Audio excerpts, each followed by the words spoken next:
The Magic Money Tree by Benjamin T. Milnes.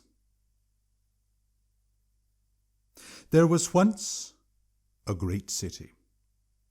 Hundreds of thousands of people lived in this city. But the people were divided into two groups: the many and the few. For the few, life in this great city was wonderful, for the few were very wealthy. They lived in grand houses on the banks of the river that meandered through the city. Each marble mansion was filled with drawing rooms and dining rooms and more than 40 bedrooms. Each grand hallway was filled with gold-framed oil paintings and fine china vases. The baths were made of burnished bronze and the toilet seats were solid silver. Every house had an outdoor pool, an indoor pool, and a glass house, and the gardens stretched 100 yards, all the way to the river, with orange trees and lemon trees to sit beneath in summer. The few lived lavishly. The mornings were spent dressing for lunch. At lunch they sat with their true friends, eating chocolate cake and cream-filled pastries, gossiping about who among the few had the most money. The afternoons were spent dressing for dinner, and every evening they sat with their fair-weather friends and feasted on all manner of fowl, stuffed inside one another. A quail stuffed inside a duck, stuffed inside a pheasant, stuffed inside a grouse, stuffed inside a chicken, stuffed inside a goose, stuffed inside a turkey, all roasted in lard with potatoes, parsnips, and pork sausages. They talked about the fate and fortunes of the city, all the while trying to curry favour with the few of the few who held the most power and influence in the city. And at the end of every evening they shat out the feast from the day before, clogging the sewers that took their shit to the river. For the many, however, life in this great city was grim, for the many were not wealthy. The many lived far from the river, on the higher ground. In this part of the city, timber-framed houses overhung narrow cobblestone streets. The rooms of the houses were small, with low ceilings. 12 would live in a house built for 2. There were no sewers in this part of the city, so shit sloshed down the streets, and the many had to step over the brown rivers as they pushed past each other. The many lived meagerly. They woke up early and worked for 12, 13, 14 hours of the day, in factories making cotton or iron. The work was repetitive and the air was filled with coal smoke. They were given no time to rest, and if someone did not produce enough in one day, the factory owner, who was often one of the few, found someone to replace them. They were paid little, and if they were lucky, at the end of each day, they had enough money to buy fresh bread and vegetables. But if they were unlucky, they would have to catch rats and pigeons. The death rate among the many was high. Those who did not die of starvation died of disease. Those who did not die of disease were killed in the factories. And those who were not killed in the factories killed themselves. The death brought more disease and despair, and always more young people flooded into the city from the countryside, believing it would be a better life. It had been this way in the city for many years. No one could remember a time when it wasn't so. Indeed, many believed that it had always been so, since the beginning of time itself. But, in reality, it had only been this way for a few decades. Everyone in the city knew the myth of the magic money tree. It was said that far away, deep in the icy mountains north of the city, there grew a tree with leaves of pure gold. And the tree did not drop its leaves once a year, as most trees do, but every day. And each morning new golden leaves grew. The leaves that covered the ground could be gathered and melted down to make gold bars or coins. If the tree were real, and the many knew where it was, many of their problems would be solved. The many could journey to the tree, gather up some of its golden leaves, melt them down into coins, and then when they were back in the city, they could pay for more spacious houses, better food, and better clothes. They may even be able to buy many of the luxuries that the few had. Sure, after a while, gold would be very common, and the few would not have so much of it by comparison. But it would mean that a happy life was not so immutably the domain of so few. But everyone, almost everyone, agreed that the tree did not exist. It was fiction. You might go into the mountains in search of the tree, but you would find nothing. There was no magic money tree. Except that there was. The tree was real. The magic money tree did exist. Its golden leaves, its copper bark, the sapphires and rubies that grew like fungi among its roots, it was all real. And the few knew where it was. But the few did not want anyone else to know where the tree was, because they too realized that if the many were given access to the tree, the many would become wealthier, and the few would become less wealthy by comparison. The few did not want to lose their lavish lifestyle, and so did not want the many to have access to the tree. But if the few acknowledged that the tree existed, and kept only its location to themselves, the many might still be able to find it. A small number of them might venture into the mountains, and, given enough time, they would find the magic money tree. So, rather than just keep the location of the tree a secret, they also tried to keep its existence a secret. They pretended that it did not exist. Whenever anyone who was not one of the few asked whether the tree was real, they would say loudly, "Don't be ridiculous. There is no magic money tree." But in the evenings, when they were among the few, they all acknowledged the tree's existence and shared the location of it with each other. While most of the many believed that the tree did not exist, there were some who knew that it did. This was partly because the few's deception was conspicuous. They were so fervent in their dismissal of the idea that the tree existed that it was suspicious. But it was also because they were somewhat careless in keeping their secret. Lavishness and meticulousness are rarely found in the same person, it seems. Some of the many worked for the few in their mansions as servants and cooks, and often did they hear the few, through doors both open and closed, talk about the very real tree. This information found its way to those among the many who were more vocal about the great wealth disparity in the city. These more vocal people tried to convince the rest of the many that the tree was real, and that the few knew it.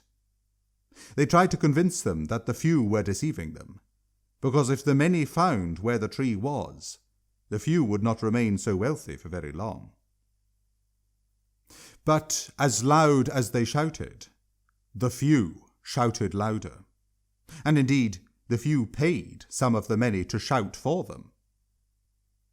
And ultimately, it was the intuitiveness, not the veracity, of what the few said that swayed so many of the many. "Don't be ridiculous," they said. "Have you ever seen a tree with golden leaves and copper bark? Money doesn't grow on trees, you know." Except that it did. One year, there was a great flood. It had rained continuously for 2 weeks, and the river through the center of this great city overflowed its banks. The many were hardly affected by this at all. They lived on the higher ground far away from the river. The water did not reach their houses. The few, however, lost a lot. All of their houses lined the river, and all were flooded. The water rose halfway up the ground floor, turning all of their oil paintings to brown sludge, and warping all of their antique wooden furniture. The cellars and glass houses, pools and gardens were all turned into bogs. The cost to repair it all would have been enormous. While most of the few had enough money to pay for all of the repairs to their houses and gardens, it would have been a substantial fraction of their total wealth, and the few were reluctant to give up so much money. But as the few knew the location of the magic money tree, they decided that, rather than spend any of their current wealth on the repairs, they would simply go to the golden tree, gather the golden leaves on the ground around it, melt them into gold coins, and spend those on the repairs. And that's exactly what they did. A small number of the few made an expedition to the mountains. They found the magic money tree, which grew in a shallow between two great summits, its golden leaves and copper bark reflecting the light in 1,000 directions down the valley. They gathered the leaves on the ground, cut away some of the bark, and dug in the soil around the roots to find the rubies and sapphires. Once they had filled the sleds, they hauled their riches back to the city. When they got back to the city, they melted down the gold and minted hundreds of thousands of new gold coins. They paid a select few artisan stonemasons, decorators, and gardeners to repair their houses and their gardens. And any money that was left over, they kept. The many saw all of this. Most did not see the sleds being dragged into the city, for they were brought in under cover of darkness. But they saw all of the repairs being made to the houses and gardens, and they saw all of the rubies and sapphires that were given out as payment.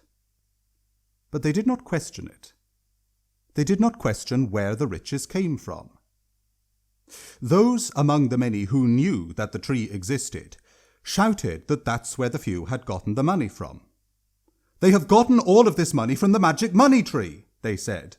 "The tree is real. The few know where it is. But why should they be the only ones who have access to the tree? Why are their problems important enough such that they can use the money from the tree, but ours are not?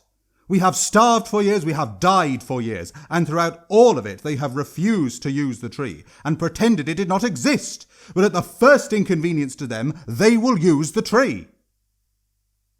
But most of the many did not believe it, for they were so rooted in the idea that money did not grow on trees, that even though they could not explain where all of this new gold had come from, they refused to even consider the possibility that the tree might exist, and that the few simply didn't want them to know about it. 12 years later, there was a great fire. The fire ravaged the city, burning both the areas where the many lived and where the few lived. Much of the city burned to the ground, and many people died. Fortunately, a lot of people had managed to leave the city before the fire had reached their houses. They moved to the countryside around the city. For many, life improved. The air was less stale, there was less disease, and everyone had more space. The fire burned through everything it could, and by the time it had burned itself out, not much was left of the city but smouldering ashes. The few, who were now living in their country mansions, discussed what they wanted to do about this. While a number of the few had inherited their wealth, a lot also had owned factories and machinery that had been destroyed by the fire, and they were dependent on the profits from those factories to maintain their extraordinary wealth. It cost a lot of money to eat a 7-bird roast every evening. They wanted to rebuild the city and bring all of the people back to it, give them factories to work in and houses to live in, so that they could continue to get the profits from what they produced. But rebuilding the city would cost even more than it did to repair all of their houses, as they did many years ago. This time, the few absolutely did not have the money to pay for it all themselves, and the scale of the disaster was far bigger than what it had been before. So it was easy for the few to decide. They would once again use the magic money tree. They made another expedition to the tree, taking far more sleds this time. This time they gathered every leaf in sight, even grabbing the ones off the tree that had not yet fallen that day. They cut away more of the bark and picked up all of the branches that had fallen over the last few months. They burrowed for more rubies and sapphires, and they even picked the fruit of the tree, which was shaped like a pear, but which was silvery green in color, and which, instead of seeds at the center, had small pearls. It was also said that eating the fruit would give you an extra 8 years of life. They brought all of it back to the city, and they paid for all of the factories and houses to be rebuilt. This lured the many back to the city. They moved into newer, but still just as small, houses, and began working in factories again, though the work was still repetitive, and the coal furnaces blasted out just as much smoke. But still, even though the many themselves were the ones that the few paid to rebuild the houses and the factories, even though they had been given the gold and rubies and sapphires from the tree, they had held it in their hands, they still did not believe that the tree existed. Where do you think they got the money from? Those among the many who did know that the tree existed said. They didn't have all of this money before. Where do you think it came from? They went to the tree again. Don't be ridiculous, the few shouted. Money doesn't grow on trees, you know. Yes, don't be ridiculous, the rest of the many parroted. Money doesn't grow on trees, you know. There is no magic money tree, they chorused together. And nothing changed. Within a few years, the city had returned to how it had been before the fire. The few still held control over the tree. Only when it was in their interest did they harvest its leaves, but always did they pretend that it did not exist.